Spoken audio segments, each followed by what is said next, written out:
श्री साईनाथ महाराज की जय। श्री दुर्गे प्रेम साईं दरबार की जय। साईं भक्तों, आज बृहस्पतिवार का दिन है, बहुत ही पावन दिन। हर दिन पावन होता है, लेकिन आज का दिन तो गुरुओं का दिन है।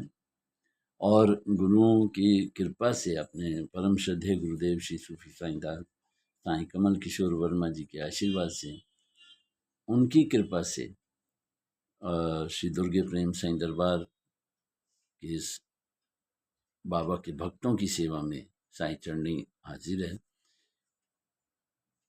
मेरी आज के दिन के लिए एक छोटी सी आपसे अर्ज है।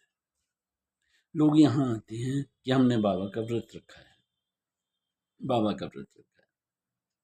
मैं कुछ अपनी पर्सनल व्यक्तिगत बात आपसे कहना चाहता हूँ। आप रखिए व्रत, हर देवी देवता का रखिए। लोग रखते हैं, हम मना नहीं करते, ठीक है, आपकी भावना है।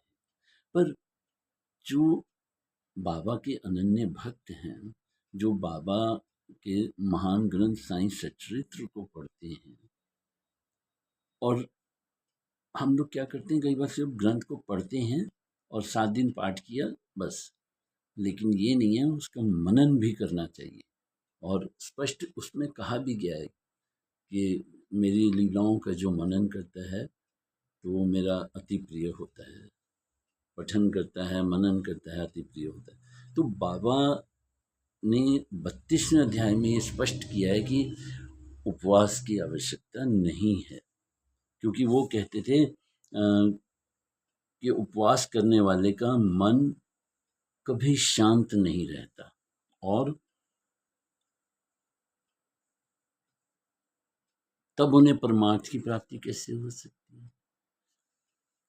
उन्होंने तो स्पष्ट कहा है, लेकिन हम लोग सिर्फ पढ़ाई करते हैं, मनन कहाँ करते। अरे नहीं, मैंने आज बाबा का व्रत रखा है, तो यहाँ पे बाबा कहते हैं जब मन ही शांत नहीं होगा तो फिर शरण में कैसे आ पाओगे। यहाँ छोटी सी एक गुजारिश कर रहा हूँ, जो अनुभव किया, जो महसूस किया, और बाबा के आशीर्वाद से और मेरे गुरुदेव की कृपा से ये वाणी अंदर से निकली।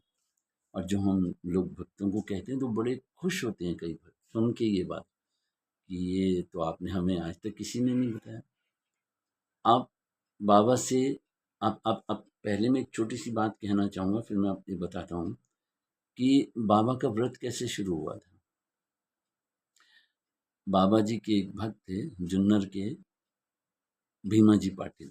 वो बहुत बीमार थे और उनको बाबा का पता भी नहीं था। 1909 की बात है।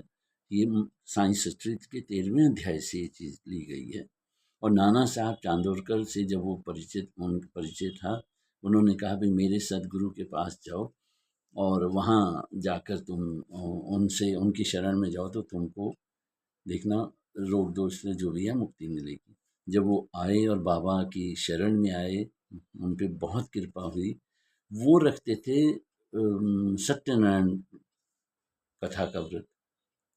उन्होंने जब यहाँ से गए बाबा साहब के से उदी प्राप्त करके और दुआएं लेके, तो वहाँ पे जाके सत्य साईं व्रत रखना शुरू कर दिया था।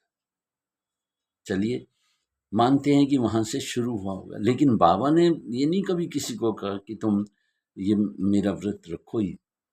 तो भावनाएं बढ़ती गई, लोगों ने व्रत भी रखे, पर बाबा इस चीज़ के बिल्कुल खिलाफ थे।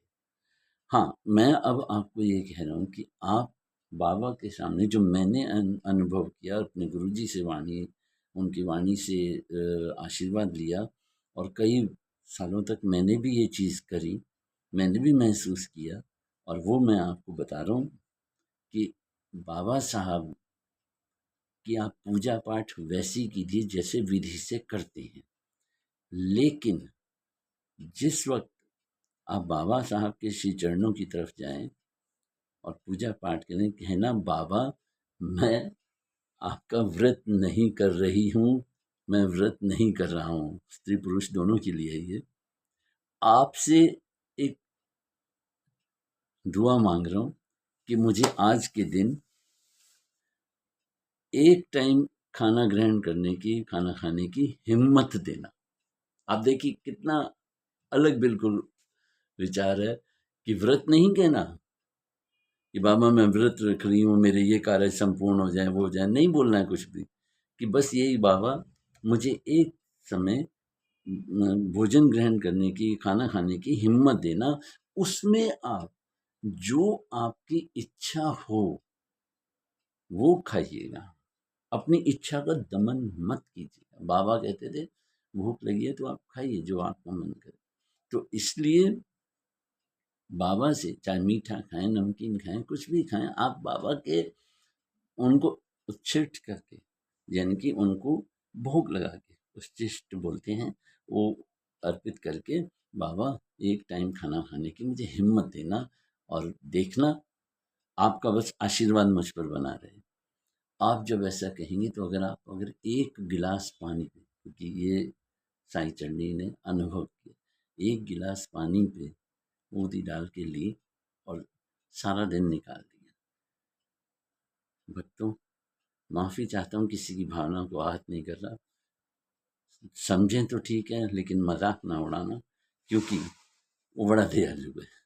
अपने दिल की बात कही है और आप तक पहुँचे, यही मेरी दिल से दुआ है। आप समझें और उपवास की महत्ता को, जहाँ तक बाबा के लिए हो सके तो उपवास रखने की ज़रूरत नहीं, उनसे हिम्मत मांगने की ज़रूरत है, उनसे हिम्मत मांगने की ज़रूरत है। आप देखिए बाबा हर पल आपके साथ हैं।